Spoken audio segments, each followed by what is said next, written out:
Voy a ir además citando un poco frases de Cajal, que yo creo que esto lo hemos hecho todos hoy, que es la manera de explicar realmente lo que él hizo, ¿no? Entonces, el cerebro, él le gustaba muchos temas, no solo la neurociencia, la astronomía, muchas cosas, ¿no? Y decía que era uno de los sistemas más complejos a los que el hombre se ha enfrentado, comparado solamente con el universo que habitamos. Realmente, si miramos una imagen actual del cerebro, de cómo está estructurado, esto es una imagen de mi laboratorio con un método especial que utilizamos, entonces vemos que realmente si mirásemos con un desconocimiento total del cerebro, veríamos que son como galaxias. Parece mentira que a partir de una célula se llegue a formar un cerebro tan complejo y con tantas funciones, ¿no? Como el que tenemos. Hay este dibujo en el cual se muestra cómo la formación del cerebro a partir de aquí, de la placa neural, va pasando por muchos procesos y llega a formar todo este cerebro, pero el cual pasa por muchísimas fases distintas de desarrollo, en el cual vamos a encontrar células progenitoras, vamos a encontrar células que están migrando, células que están proliferando de muchas maneras, regiones que se están formando con identidades únicas de células y un gran número de células que muchas veces no las tenemos en cuenta, que son las células gliales, que realmente tienen mucho más número que el número de neuronas. Esto es una muestra de cómo los primeros estadios del desarrollo son muy parecidos entre distintos embriones, desde embriones como un pez hasta aquí que tendríamos un hombre, ¿no? El embrión en desarrollo de un hombre. El cerebro en los primeros estadios es realmente muy similar. A medida que vamos pasando a las distintas fases, este cerebro se va convirtiendo y todo el fenotipo, tanto del embrión como del cerebro, va cambiando poco a poco. Y es lo que intentaba Cajal era buscar en el cerebro embrionario un bosquejo sencillo de lo que era el adulto, ¿no? Entonces, lo que hizo él, modifica el método de Golgi y lo empieza a aplicar a embriones y animales jóvenes y lo llama el método ontogénico. El método ontogénico consistía únicamente en cambiar la concentración, los tiempos de maduración, incluso hacía dobles impregnaciones, y a partir de ahí empieza a ver las neuronas, la parte, sobre todo los axones, que la parte de mielinizada no se veía con el método de Golgi, empieza a verlo y empieza a ver un montón de tipos celulares muy distintos. Fijaros que ya en un momento empieza a ver cómo se forman las neuronas. Aquí este es un dibujo de Cajal y estos son los vídeos que nosotros podemos utilizar últimamente para ver cómo es el desarrollo de una neurona, cómo es la dinámica celular, y vemos que aquí a partir de una célula redondeada, es decir, un progenitor neural, se van formando los distintos procesos, va migrando a distintos sitios y va adquiriendo una morfología celular única. Además vio algo muy importante, que era cómo iban dando una estructura que era a partir de una forma esférica empieza a haber un crecimiento y se forma una prolongación que él llama cono de crecimiento. Eso es una de las aportaciones más importantes de Cajal, ¿no? En los cuales veía que era un cono, este cono de crecimiento, que no era algo estático. Él no lo veía estático, aunque era completamente estático. Él veía estas imágenes y él pensó que era algo que se estaba moviendo, que tenía una actividad, que estaba buscando un sitio donde ir. Esto lo vemos ahora con un cono de crecimiento. Si nosotros este cono lo vamos parando, vamos viendo distintas morfologías y distintas imágenes. Él, a partir de esa imagen totalmente estática, pudo ver que había un movimiento, digamos, ameboide. Él estaba acostumbrado a ver también movimientos de este tipo, estuvo trabajando con el cólera en Valencia y demás, y entonces empezó a decir que esto era un movimiento ameboide. A partir de ahí introdujo el término de la quimiotaxis, es decir, que era que este cono de crecimiento, decía él, como podéis leer ahí arriba de su frase, ¿no? Decía cuáles son las causas físico-químicas del crecimiento de las fibras nerviosas y del poder maravilloso que tienen las expansiones nerviosas que provienen de elementos alejados para ponerse en contacto, sin errores ni rodeos, con determinados corpúsculos nerviosos mesodérmicos o epiteliales. Y decía, sin negar la importancia de las influencias mecánicas, creemos que se podrían admitir también condiciones análogas a los que entran en juego en el fenómeno llamado quimiotaxis. Fijaros que aquí, esto es lo que dijo él, y decía que se orientan hacia sus dianas atraídos por sustancias neurotróficas. La migración neuronal está orientada por quimiotaxis que puede ser positiva o negativa. Fijaros que este esquema, que es una publicación del año 2018, aquí veis el cono de crecimiento y aquí lo que dicen que hay una molécula denominada netrina que dependiendo cómo sea esa molécula puede ser atractiva o repulsiva. Es decir, que él adivinaba todo, no se sabe cómo, pero era un visionario total, era un auténtico genio. Y ahora estamos dedicándonos a demostrar lo que él dijo y es muy difícil pillarle en un error. Eso también os lo digo, porque todas las hipótesis de las que partía él las estamos poco a poco demostrando. Hubo otro trabajo, varios trabajos en los cuales también habló de la histogénesis cortical. Esto era un tema muy interesante y que se debate hoy todavía mucho y veía que, por ejemplo, a partir de un cerebro en desarrollo, él veía cómo en esta parte de aquí había unas células, que son la glía radial realmente, a partir del cual se iban a formar neuronas, glía y demás. Vio los estadios por los que pasaba. Uno de los dibujos que a mí más me gusta es este que tenemos ahora aquí en pantalla, donde era increíble cómo a partir de esta preparación, que es la corteza fetal humana, de 3 meses, él dibujó todo esto. Entonces él llamaba a la parte esta de aquí abajo, la zona germinal, lo que llamamos ahora nosotros la zona subventricular o ventricular, veía la sustancia blanca rudimentaria, que en este caso sería la zona intermediaria en desarrollo. Aquí veía la sustancia gris rudimentaria, que es lo que llamamos nosotros la placa cortical, y aquí arriba el velo marginal, que es lo que nosotros llamamos la zona marginal, ¿no? En esto, la verdad que era impresionante el que él ya, a estas celulitas que están marcadas como G y F, eran lo que llamaba neuroblastos provistos ya de una expansión radial. Estaba introduciendo el concepto de glía radial de una manera realmente alucinante, ¿no? Si vemos ahora esta publicación de relativamente hace poco, del 16 en un Neuron, ves que incluso aquí hay unas células que son las células de la subplaca, que se ve que están en 2 zonas. Cuando se está el desarrollo del cerebro, la placa cortical se abre y se forma la capa 1 y la capa 6 y está formada por células de la subplaca. Bien, pues él ya las pintaba aquí. Estas son células de la subplaca y estas también son células de la subplaca, al igual que está pintado en estos estadios distintos, que esto es un esquema de cómo se desarrolla, cómo es la formación de neuronas y células en humanos, ¿no? La verdad que era realmente increíble, o sea que para mí desde luego le doy el crédito, que fue el primero en sugerir que las fibras de la glía radial eran en realidad procesos también astrocitarios, porque también los modificados que funcionan como soporte durante la histogénesis cortical. Es decir, iba introduciendo conceptos uno tras otro que nos iban llevando a conocer más el cerebro. También era interesante el ver, como decía él, con igual y ardor y fortuna acometí después la evolución ontogénica de las células y fibras de la corteza cerebelosa. Es en tan sugestivo dominio, varios interesantes problemas esperaban urgente solución. ¿Cómo crecen las fibras aferentes y se organizan las conexiones por contigüidad entre las trepadoras, por ejemplo, y el tallo de los corpúsculos de Purkinje? Durante ontogenia cerebelosa, la expresión metafórica arborización trepadora no implica quizás una acción real y efectiva de trepar. Aquí vio también cómo estos axones son libres, no contactan directamente con los axones de otras neuronas, sino que están haciendo su función alrededor de estas células de Purkinje. Dentro de la histogénesis que él iba estudiando, también se fijó en la retina, ¿no? Cómo era el desarrollo en los distintos estadios. Aquí también nos marca otra vez todos los progenitores neurales de los que tanto hablamos ahora, cómo era la formación, cómo la glía radial está participando en esos procesos, cómo está ese fenómeno de proliferación y migración hasta el destino final, y además cómo en distintas zonas eso puede ser diferente, como es distinto de la corteza, del cerebelo o de la retina en este caso, ¿no? Y es curioso ver cómo él ya habla de los bastones, de cuándo se forman las distintas células, cosas que hoy con metodologías muy novedosas nosotros estamos viendo de nuevo y estamos otra vez diciendo, efectivamente, Cajal tenía razón. Es decir, con las metodologías más modernas que podemos usar, seguimos dándole la razón en muchos casos.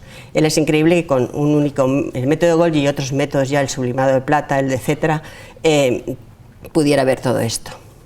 Otro de los aspectos que quiero tratar aquí es sobre la glía, ¿no? Decía, hemos definido en varios manuscritos la tesis sugerida inicialmente por mi hermano, por lo cual yo siempre digo que Cajal siempre daba crédito, de que tanto las células epiteliales como las células neurogliales tienen un papel en el aislamiento de las fibras y las células nerviosas, evitando contactos entre elementos cercanos pero dinámicamente independientes. Aquí él muestra cómo la glía está abrazando cuerpos celulares, células piramidales. Además, es interesante ver que decía que durante la época embrionaria las células de neuroglía realizan actos de migración y de transformación que implican capacidad amiboide. Merced a los efectos del lento amiboidismo, fórmase el pie perivascular o aparato chupador. Aquí está dibujando cómo se va formando la glía, cómo estos astrocitos se pueden dividir, y además os mostrará imágenes donde ve la división esa de los astrocitos, y cómo va de alguna manera aquí, ya en 1896, viendo distintas tipologías de células gliales, ¿no? Esa heterogeneidad glial de la que tanto se habla hoy día, ya era Cajal el primero que lo estaba diciendo, que realmente podíamos dividir, igual que las neuronas se dividen en muchos tipos, hay una heterogeneidad glial que es muy importante y está directamente relacionada con lo que es su funcionalidad. Esto es curioso verlo, como aquí en este dibujo, en el cual ya se ven lo que llamaba él los aparatos chupadores de las células neuroglicas de la sustancia gris, poseen siempre o casi siempre pies vasculares implantados sobre capilares vecinos. Esto lo hemos estudiado hoy día con otras metodologías. Aquí os muestro una representación tridimensional de mi laboratorio, en el cual vemos como un clon, o sea, todas estas células que están alrededor del vaso provienen del mismo progenitor, por un método que lo hacemos nosotros. Vemos cómo estas células están envolviendo un vaso, y además lo único que hemos visto nuevo es que esas células son clones.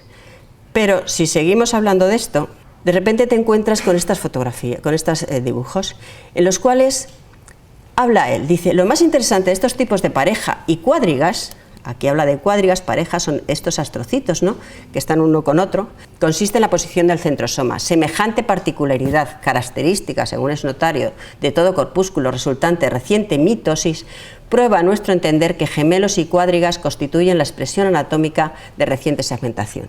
Es decir, aquí ya postulaba lo que nosotros ahora hablamos de los clones, es decir, esto es una fotografía de hoy día, también de nuestro laboratorio, en el cual estamos estudiando qué células son hermanas, qué células provienen del mismo progenitor, y vemos como aquí hay un clon de astrocitos, en el cual podemos ver unas imágenes muy similares a las que ya mostraba Cajal. Es decir, que él ya se podría presuponer todavía que existían este tipo de proliferación, y además era en adulto, ¿no? Esto posteriormente, por contaros un poquito de la similitud que tiene con lo que estamos haciendo en mi laboratorio, nosotros diseñamos un método, se llamaba STARTRAC, en lo cual metemos un número, 6 proteínas fluorescentes distintas, tanto en citoplasma como en núcleo, y de ahí lo que hacemos es dar un código de barras a una célula progenitora. Lo hacemos in útero, lo inyectamos en útero y lo vemos en adulto. Con lo cual, nosotros las imágenes que tenemos es este tipo, que hay células que pueden parecer que solo tienen un color, célula que empieza a tener 2 colores, con lo cual estas podrían, por ejemplo, ser ya hermanos. Esta ya no, pero esta ya continúa con un color más. Aquí ya le metemos el amarillo, vemos ya una población mucho más grande.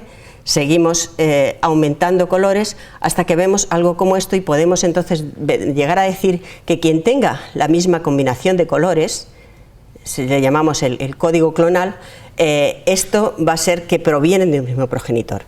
Ya Cajal en alguno de sus escritos ponía que había realmente unas células que durante el periodo embrionario darían un tipo de célula neuronal o glial, con lo cual esto ya lo vamos demostrando, pero de distintas maneras. Aquí vemos, por ejemplo, una imagen de corteza cerebral en la cual podemos ver poblaciones de neuronas que tienen el mismo código de colores, población de astroglía, oligodendrodría, de las células NGDUs que nosotros llamamos, que muchos llaman los OPC, y no solo eso, sino que si nos vamos a los cuadernos de Cajal, yo estaba revisando cuadernos de Cajal y era increíble cómo cuadernos de una época muy temprana, desde luego de 1890 y algo, estos eran los bocetos que él hacía de lo que estaba viendo al microscopio antes de dibujarlo. Fijaros aquí cómo está pintando los astrocitos alrededor de los vasos, pone distintas tipologías y realmente cuando lo analizamos bien vemos que lo que estamos haciendo ahora nosotros de ver esa heterogeneidad y esa funcionalidad, él ya lo veía. Y entonces marcaba aquí lo que eran los astrocitos piales, los astrocitos que estaban en la sustancia blanca, que eran los fibrosos, que tenían una morfología completamente diferente, los astrocitos vasculares y los astrocitos protoplásmicos. Es decir, mucho antes de lo que pensamos, ya Cajal estaba analizando estas células gliales. Entonces, bueno, yo lo que quiero manifestar con esto es que no solo las neuronas, sino que también las células gliales, Cajal se dedicó bastante a ello, que luego hubo sus discípulos, Achúcarro, Río Ortega y demás, siguieron trabajando en ello, pero él sentaba las bases de casi todo en ese sentido.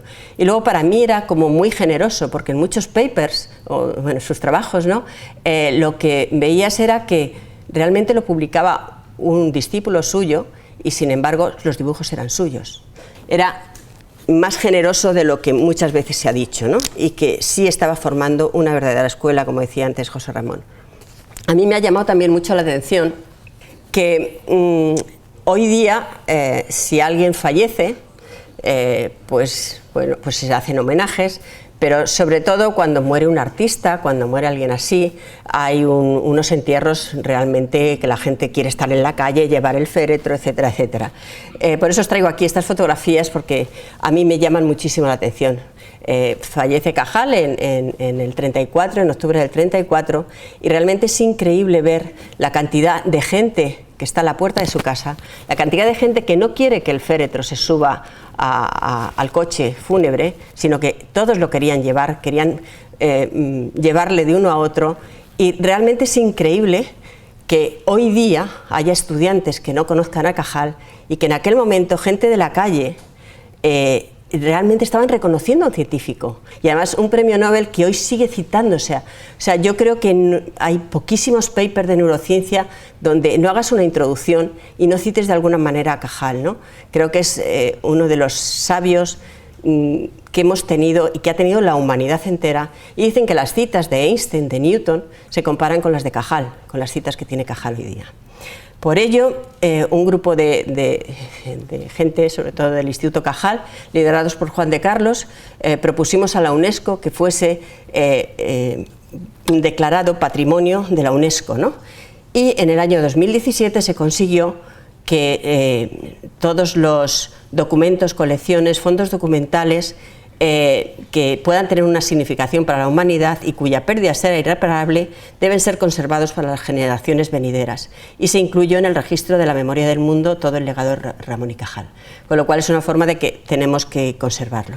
Y finalmente he traído aquí, esto es una imagen junto con un audio de Cajal, que no sé si va a oír, si se oye me lo decís. Algo en nosotros verdaderamente divino es la voluntad. Por ella afirmamos la personalidad, templamos el carácter, desafiamos la adversidad, reconstruimos el cerebro y nos superamos diariamente.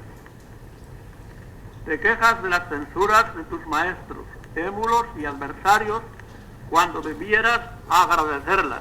Sus golpes no te hieren, te esculpen.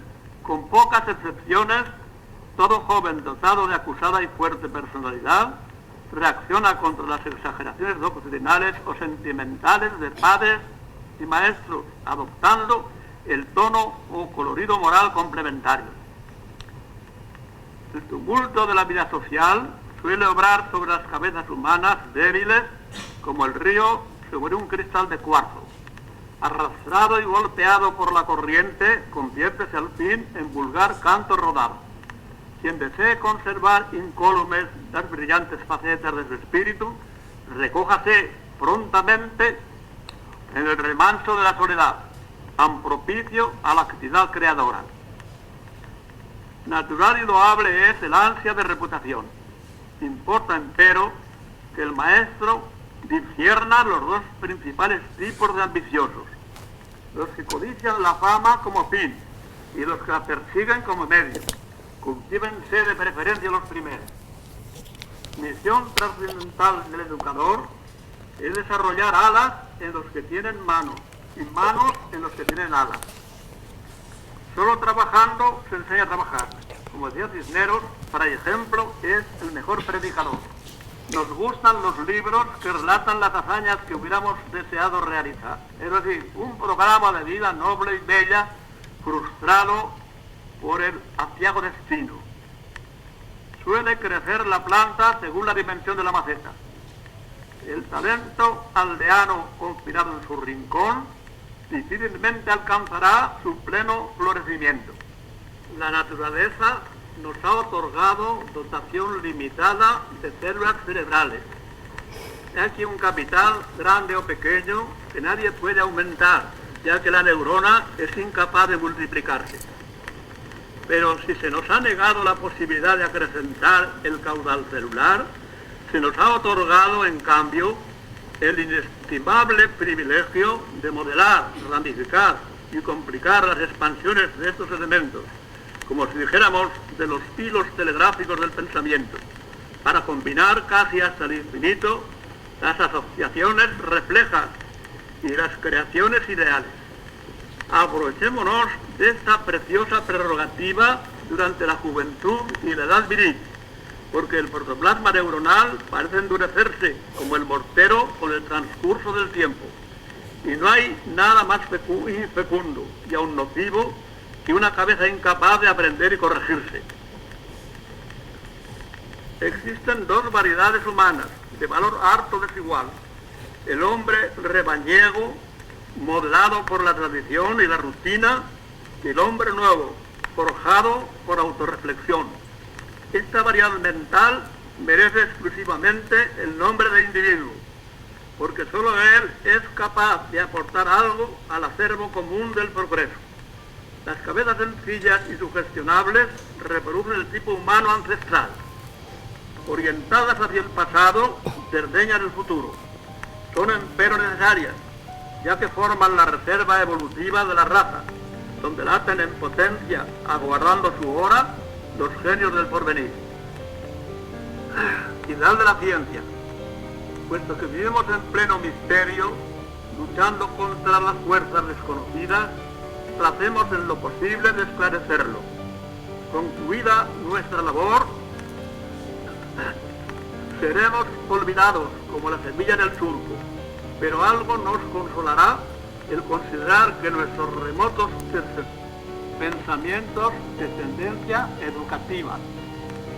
Si hay algo en nosotros verdaderamente divino, es la voluntad. Bueno, quería acabar un poco con esto. O sea, yo creo que estamos aquí haciendo un homenaje, ¿no?, de alguna manera a Cajal, aprendiendo de él, y creo que todas estas reglas y consejos, ¿no?, y todas estas frases, ¿no?, que realmente algunas son de lo más actuales hoy día, pues nos pueden llegar mucho. Y bien, con esto acabo, y cualquier pregunta que tengáis, estoy aquí para darla.